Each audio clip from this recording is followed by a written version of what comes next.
Brasil, coração do mundo, pátria do Evangelho. Ditado pelo Espírito Humberto de Campos.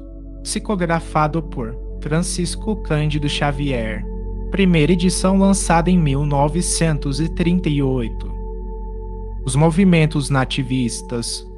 A procura do ouro constitui a ansiedade incentivadora de todos os espíritos.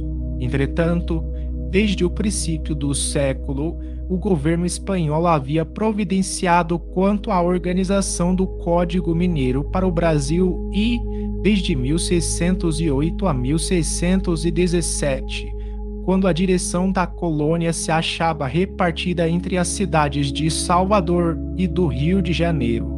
Já Dom Francisco de Souza guardava o título pomposo de governador intendente das Minas. Contudo, somente mais tarde as bandeiras audaciosas, iniciadas com a coragem paulista, rasgaram os véus espessos do cipoal da Mata Virgem, descobrindo os vastos lençóis de uma infinita riqueza. Muitos lustros decorreram sem que nada mais se observasse, senão os movimentos espantosos das correntes migratórias através dos sertões, procurando o ouro da terra desconhecida e encontrando, muitas vezes, nos seus caminhos a aflição, a angústia e a morte. O próprio Conselho Ultramarino, em Lisboa, expunha mais tarde à autoridade da coroa a necessidade de se reprimirem os excessos dessas migrações incessantes, para que o próprio reino não se despovoasse. Por essa época, multiplicavam-se as emboscadas e a sede da posse turvava todas as consciências. Cidades futurosas se levantavam ao longo das estradas desertas e ermas, mas seus alicerces, a maior parte das vezes, se constituíam com o sangue e com a morte. Em toda a colônia pairam ameaças de confusão e desordem.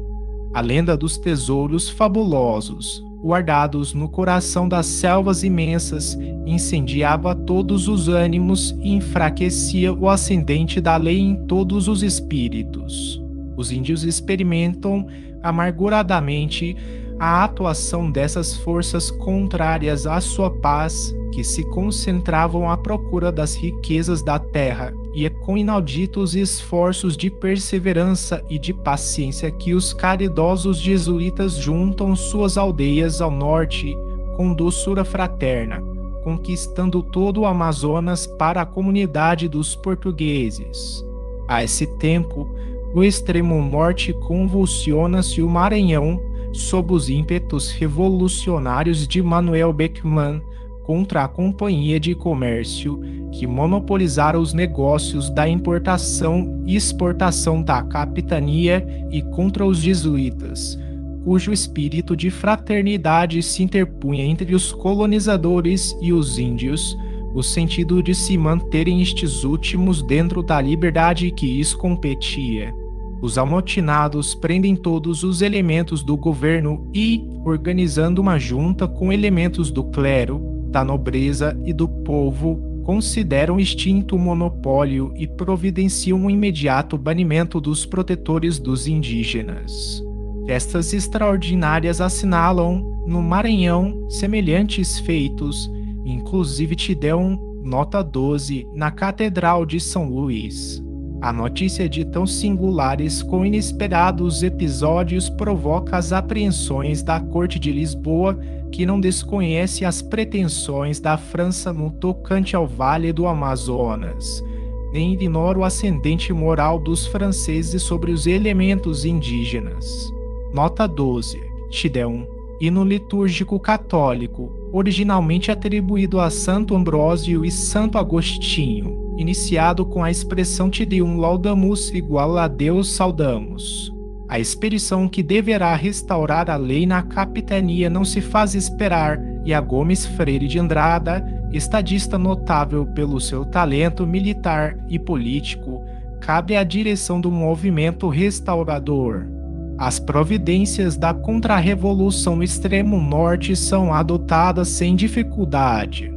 Gomes Freire procede com magnanimidade para com os revoltosos, sem, contudo, poder agir com a mesma liberalidade para com Manuel Beckmann, que foi preso e sentenciado à morte. Sua fortuna teve a ele confiscada, mas o grande oficial que comandara a expedição, dentro das tradições da generosidade portuguesa, arrematou todos os bens do infeliz em asta pública e os dou à viúva e aos órfãos do revolucionário. Em 1683, a Bahia se conflagra depois de assassinar o alcaide-mor da colônia, Francisco Teles de Menezes, que citara as antipatias dos habitantes do Salvador. E os derradeiros anos do século XVII testemunham as atividades da colônia nesse período de transição dos movimentos nativistas. A sede do ouro penetra o século seguinte, que, mais intensamente, ia acender a febre da ambição em todas as cidades. Em 1710, as lutas se fixam na capitania de Pernambuco, que fazia questão de cultivar o sentimento de sua autonomia desde os tempos da ocupação holandesa, com a qual fizera novas aquisições no que se referia aos patrimônios de sua independência. Os brasileiros de Olinda abrem luta com os portugueses de Recife em razão das rivalidades entre as duas grandes cidades pernambucanas, que não se toleravam politicamente. As emboscadas ocasionam ali dolorosas cenas de sangue. Um ano inteiro de choques e sobressaltos assinala o período da Guerra dos Mascates. Antes, porém, desses movimentos revolucionários em Pernambuco, os paulistas e os emboabas lutavam na região aurífera dos sertões de Minas Gerais, disputando-se a posse do ouro que abrasava a imaginação do país inteiro. A felonia e a traição constituem o código dessas criaturas insuladas nas matas desconhecidas e inóspitas. Pela mesma época, a França, que sempre custou a resignar-se com a influência portuguesa no Brasil, envia Dupleix para investir o porto do Rio de Janeiro com 1.000 homens de combate. A metrópole portuguesa não podia proteger, de pronto, a cidade, e o governador Francisco de Castro Moraes, deixando-se dominar pela timidez, permitiu o desembarque das forças francesas que, todavia, foram rechaçadas pela população carioca. Estudantes e populares lutaram contra o invasor. Algumas dezenas de franceses foram barbaramente trucidados. Fizeram-se ali mais de 500 prisioneiros e o capitão Dupleix acabou assassinado em trágicas circunstâncias. O governo do Rio não providenciou quanto ao processo dos criminosos, a fim de punir os culpados e definir as responsabilidades pessoais, provocando com isso a reação dos franceses, que voltaram a assediar a maior cidade brasileira. Do Guaitrouine vem à Baía de Guanabara acompanhado de cerca de 5.000 combatentes. O governador foge com quase todos os elementos da população, deixando o rio à mercê do corsário que se ilustrara sob a proteção de Luís XIV. Depois do saque, que absorve muitos milhões de cruzados da fortuna particular, paga ainda a cidade fabuloso resgate. Enquanto se desenrolavam os últimos acontecimentos, governava em Portugal Dom João V, o magnânimo, em cujo reinado ia o Brasil espalhar pela Europa os seus fabulosos tesouros. Nunca houve ali um soberano que mostrasse tamanho descaso pelas possibilidades econômicas do povo. O ouro e os diamantes do Brasil iam acender no seu trono as estrelas efêmeras do seu fastígio e da sua glória. A fortuna amontoada pela ambição e pela cobiça ia ser espalhada pelas mãos insensatas do rei, imprevidente e incapaz da autoridade de um trono. Dentro do luxo assombroso da sua corte, o convento de Mafra se ergue ao preço de 120 milhões de cruzados. Mais de 200 milhões seguiriam para as arcas do Vaticano.